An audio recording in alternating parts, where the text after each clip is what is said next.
Hi guys, Dawn here. I'm making the famous kale bean soup that I don't have a recipe for. This is the closest thing to a recipe that we'll have. So I'm going to just show you all the ingredients that we're going to put in it, and then we'll kind of snap through and show you how we do it. So come on over here. We have carrots, about this many, a lightly shaved onion, a large one, a bunch of celery, about this much, some garlic cloves, Chipotle peppers and adobo sauce. A lot is a little with this, it's very spicy. Cannellini beans, which we're going to rinse.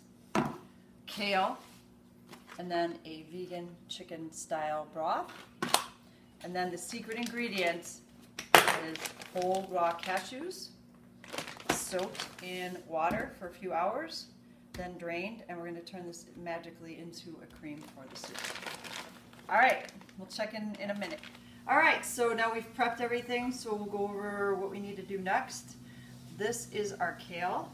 What you need to do to get the kale ready is you separate this rib from the kale. This is the bitter part. You don't want that in your soup, so you pull that out, and then what you have left, you break into little pieces and you leave any kind of tough bits out, and then you get a nice bowl of this much kale.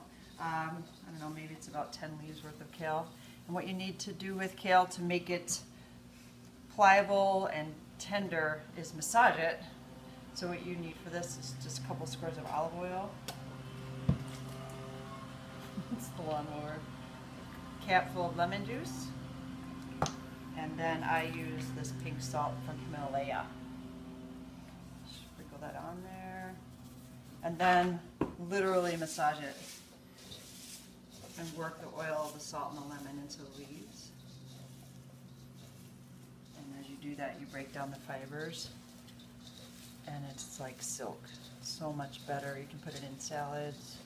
You can put it in anything that you use for kale. This makes kale a lot less bitter and much more tasty.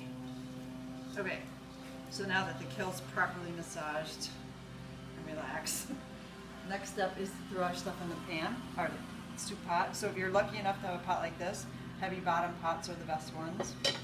Add some vegetable oil or coconut oil, which is what I have here, and a couple of cloves of garlic,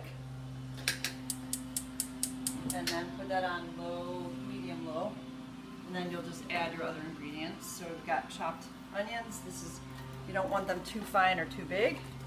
Think how it'll look on your spoon is how I usually go about that. And then add all of these beautiful ingredients to that.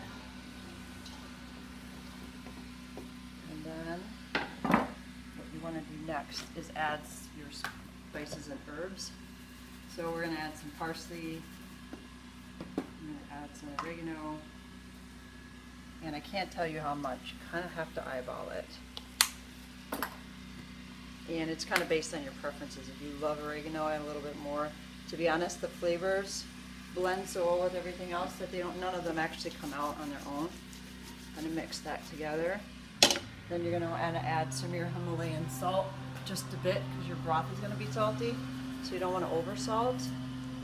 And then you want to add your black pepper and kind of cover that with your black pepper. And then kind of toss that around. Let that mix, and then add your bay leaf now while everything's starting to simmer. I find that when you let the herbs kind of simmer in the oil a little bit, it brings out their flavor and imparts a nice flavor to the soup. Okay, let's tune in. Okay, so now we've simmered our vegetables and our herbs and spices. You want to do that just till you can start to smell them, and now they smell awesome. You want to zoom in and you can see. Smell them. Smell good. Okay, so now we're going to add our kale that was massaged.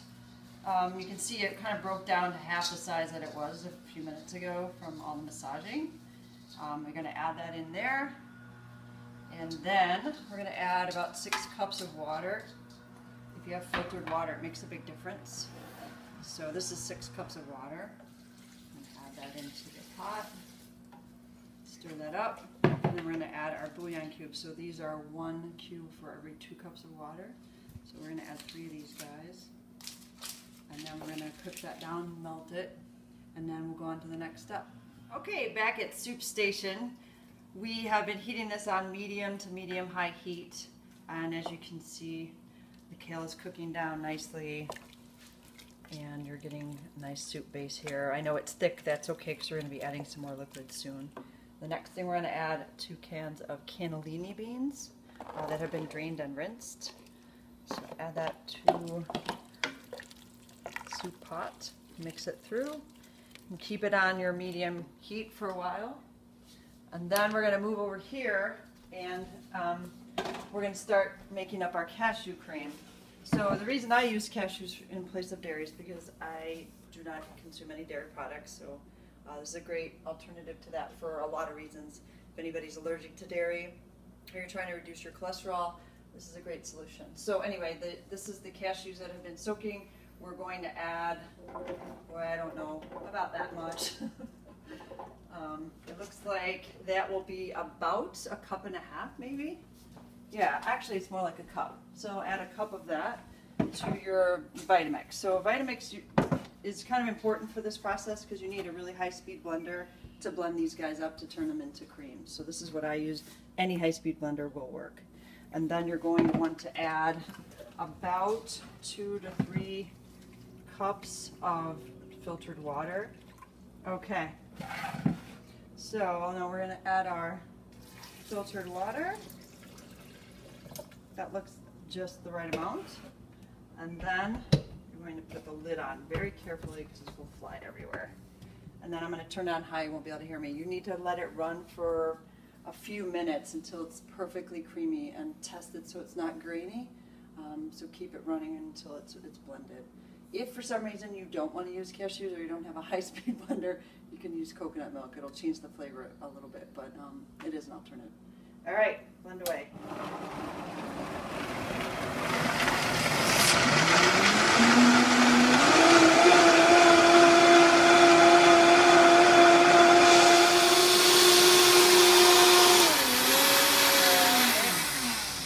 We're going to take a test and see how we look here. I think we're in good shape. So that is the cashew cream. Creamy, no grit, perfect. So now we're going to add to this cashew cream this Chipotle's and adobo sauce. Make sure you don't get the Chipotle salsa because I did that once and it was awful. It tasted like cigars. So depending on your audience and who you're feeding, you can add 1 or 2 or chop it up and just add a little bit. We have some people that love spice, so I'm going to add 1, 2 peppers for now because that was a big one, and then we're going to check it out and see how it is. The other thing I wanted to say too is at this point I usually add another bouillon cube over here to this mix so that we can get a little bit more of a soup broth flavor. And then we're going to blend it. Oh, I just got it all over me. I really did. I smell like Chipotle's and I have it all over my shirt. Okay, there, that's breaking up the seeds.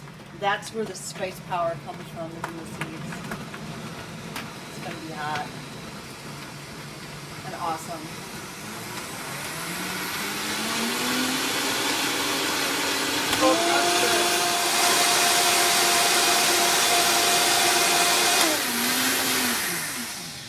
All right. We're going to have the Swedish guy who's filming this try it and see if it's spicy.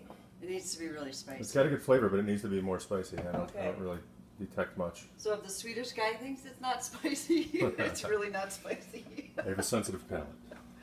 All right, so I'm going to add 2 guys now. And we're going to do the same drill.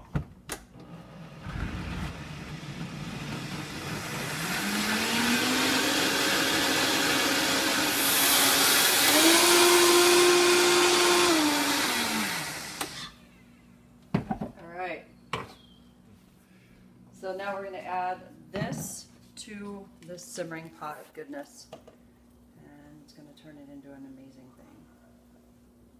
Spicy, creamy, no dairy products, no cholesterol, all good stuff. Some soup is completely vegan, or as some people say, plant-based, if you don't like that word. I don't really like that word.